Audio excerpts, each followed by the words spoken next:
জনগণকে বলি, ওই ৭১ বিরোধীদের মাঝখান থেকে ঘুষ থেকে বের হয়ে আসেন।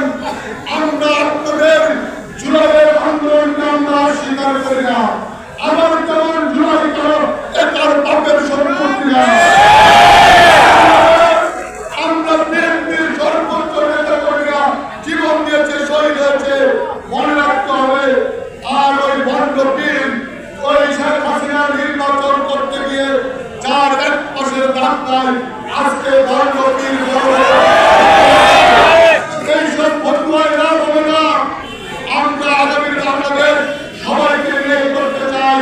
তাদের প্রাপনের নতুন বাংলাদেশে আমরা কোনো ভাবে চাই না।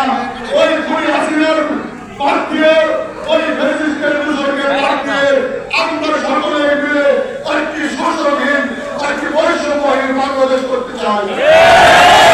বাংলাদেশের নেতা ইতিমধ্যেই নির্ধারিত হয়েছেন। এই বাংলাদেশের একমাত্র ভবিষ্যৎ নেতা